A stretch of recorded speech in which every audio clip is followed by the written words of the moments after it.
রাষ্ট্র ব্যবস্থা সংক্রান্ত আল্লাহর নির্দেশনা বিবৃত হয়েছে এই আয়াতের মধ্যে। আমার আল্লাহ বলেন, আল্লাযীনা ইম্মাক্কান্নাহুম ফিল আরদি আকামুস সালাতা ওয়া আতাউয যাকাতা ওয়া আমারু বিল মারুফি ওয়া নাহাউ আনিল মুনকার ওয়ালিল্লাহি আকিবাতুল উমুর। আল্লাহ বলেন যে আমি যদি ঈমানদারদেরকে, মুসলমানদেরকে যদি আমি রাষ্ট্র ক্ষমতা দেই, তাহলে তারা সেই রাষ্ট্র ক্ষমতা পেয়ে কি করবে? মুসলমানরা, মুমিন মুসলমানরা যদি কি পায়? কি পায়? রাষ্ট্র ক্ষমতা যদি পায়, তারা যদি ক্ষমতায় যেতে পারে, তাহলে তাদের কাজটা কি হবে? তারা কি শুধুমাত্র এই মানুষের রাস্তাঘাট, ব্রিজ, কালভার্ট নির্মাণ, অর্থনৈতিক উন্নতি, ব্যবসা বাণিজ্যের পরিবেশ সুন্দর করা, শুধু এই সকল কাজই করবে, না তাদের আরো কিছু কাজ আছে?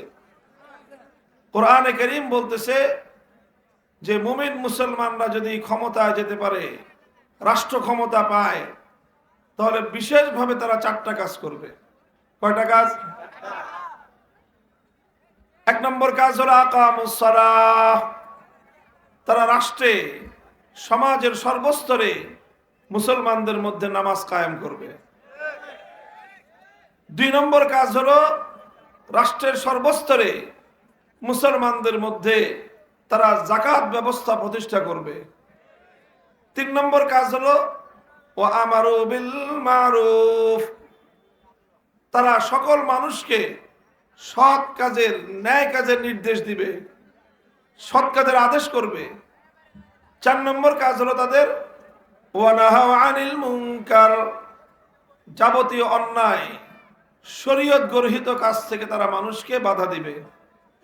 এই হলো 4টা কাজ তাদের।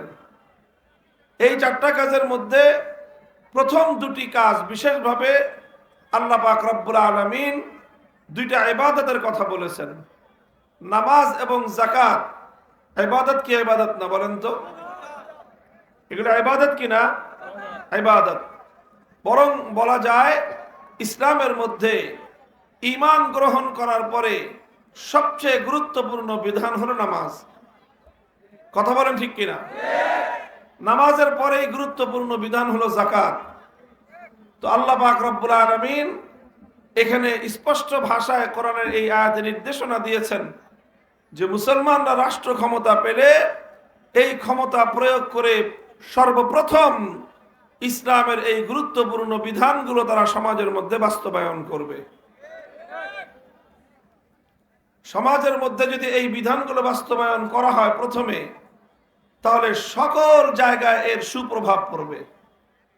নামাজ যদি কায়েম করা হয়, এটার দ্বারা শুধুমাত্র ধর্মীয় বিধানই বাস্তবায়ন হবে না, নামাজের দ্বারা তো ধর্মীয় বিধান বাস্তবায়ন হবেই, সমাজের সকল সেক্টরের উপর এই নামাজের বিধান কায়েম করবার সুফল ফলবে। কিভাবে ফলবে? কারণ নামাজের যে উপকারিতার কথা আল্লাহর কোরআন বলেছে, ইন্নাস সালাতা তানহা আনিল ফাহশাই ওয়াল মুনকার। নিশ্চয়ই নামাজ মানুষকে অন্যায় এবং অশ্লীল কাজ থেকে বিরত রাখে।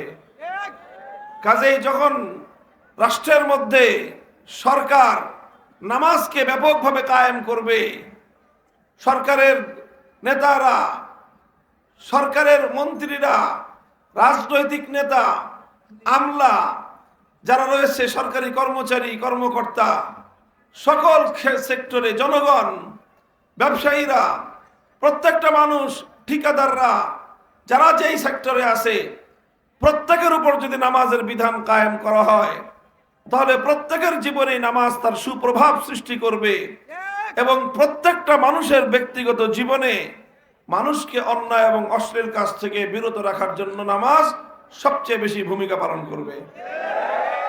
তখন সমাজের মধ্যে নীতি নৈতিকতার প্রভাব সৃষ্টি হবে, মানুষের অনৈতিকতা কমে আসবে, আর ব্যাপকভাবে মানুষ টপ টু বটম গোটা রাষ্ট্র ব্যবস্থায় যখন মানুষ দায়িত্বশীল থেকে নিয়ে সাধারণ নাগরিকরা পর্যন্ত যখন তাদের মধ্যে অন্যায়, অশ্লীল কাজ কমে আসবে, তো এটা স্পষ্টভাবে চ্যালেঞ্জ করে আল্লাহর শপথ করে বলা যায় রাষ্ট্র এবং সমাজের মধ্যে দুর্নীতি বহু অংশে কমে যাবে।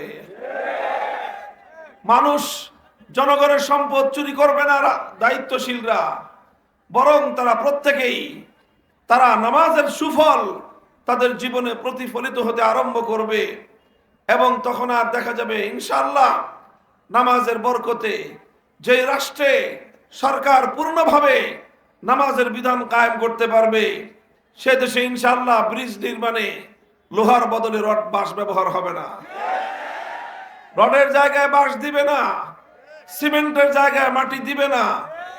সুতরাং সেখানে যেই সরকারিভাবে যেই কাজ হবে সেটা 10 বছরের কাজ 1 বছরে ধ্বংস হবে না, বরং সেটা অনেক টেকসই হবে। এক রাস্তায় বারবার রাষ্ট্রীয় সম্পদ ব্যয় হবে না, যার কারণে রাষ্ট্রীয় সম্পদের অপচয় বন্ধ হবে এবং এই সম্পদ জনগণের নতুন কল্যাণে ব্যয় হতে পারবে। এই জন্য নামাজ ব্যবস্থা এটা একদিকে যেরকম মানুষকে আখিরাতে মুক্তি দান করে, সবচেয়ে বড় ইবাদত, আল্লাহর সবচেয়ে বেশি সন্তুষ্টি হাসিল হয় নামাজের মাধ্যমে, অপরদিকে এই নামাজের মাধ্যমে গোটা সমাজ এবং রাষ্ট্র এটা অত্যন্ত সুদৃঢ় এবং নীতিবান একটা রাষ্ট্রে পরিণত হবে ইনশাআল্লাহ। এই জন্য খলিফাতুল মুসলিমিন ওমর ফারুক রাদিয়াল্লাহু তাআলা আনহু তিনি যখন খলিফা অর্ধ জাহান যখন তিনি পরিচালনা করেন, খলিফার পক্ষ থেকে সারা দুনিয়ায় যত গভর্নর ছিল, যত প্রশাসক নিয়োগ করা হয়েছিল, তিনি তাদের কাছে রাষ্ট্রীয় ফরমান সার্কুলেশন জারি করেছিলেন, সার্কুলার জারি করে দিয়েছিলেন। হযরত ওমর সেখানে তাদেরকে বলেছিলেন, ইন্না আহাম্মা উমুরিকুম ইনদি as-সালাত ফামান হাফিজাহা ফাহুয়া লিমা সিওয়াহা আহফাজ ওয়া মান দাইয়াহা ফাহুয়া লিমা সিওয়াহা আদিয়াউ। হে আমাদের রাষ্ট্রের গুরুত্বপূর্ণ দায়িত্বশীলরা, তোমরা শুনে রাখো, তোমাদের সবচেয়ে গুরুত্বপূর্ণ কাজ আমার বিবেচনায় নামাজ কায়েম করা। যে ব্যক্তি ঠিকমতো নামাজ কায়েম করবে সে তার অন্য সকল দায়িত্বের ক্ষেত্রে এর চেয়ে আরো বেশি সুচারুরূপে দায়িত্ব পালনকারী সাব্যস্ত হবে। আর যে তার নামাজকে নষ্ট করবে, সুন্দরভাবে নামাজ কায়েম করবে না, তার অন্য সকল কাজের মধ্যে ভেজাল থাকবে। এই জন্য ওমর রাদিয়াল্লাহু আনহু তার এই রাষ্ট্রীয় নীতি এবং পলিসির মাধ্যমে পৃথিবীর ইতিহাসে একজন সফল রাষ্ট্রনায়ক হিসেবে স্বীকৃতি লাভ করেছেন। এই জন্য ইসলাম বলে রাষ্ট্র ক্ষমতা পেলে প্রথম কাজ হলো তোমার ব্যাপকভাবে রাষ্ট্রের মধ্যে নামাজ কায়েম করো। 2 নম্বর কাজ হলো যাকাতের ব্যবস্থা বাস্তবায়ন করো।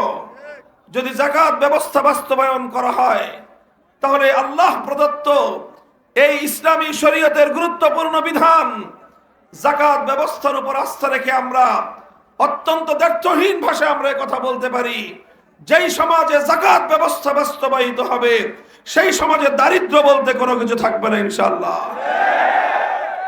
যখন নামাজ এবং যাকাতের মাধ্যমে মানুষের নৈতিক উন্নতি ঘটবে, মানুষ আল্লাহমুখী হবে, মানুষ দুর্নীতি কমিয়ে দিবে, অন্যায় পাপাচার সমাজের মধ্যে কমে যাবে, তখন সমাজের জাগতিক উন্নতি, অর্থনৈতিক উন্নতি, রাষ্ট্রের অন্য সকল কাঠামোগত উন্নতি, সব দিক থেকে ইনশাআল্লাহ অন্য যে কোনো সময়ের তুলনায় এই উন্নয়নের মাত্রা অনেক বেশি বেড়ে যাবে।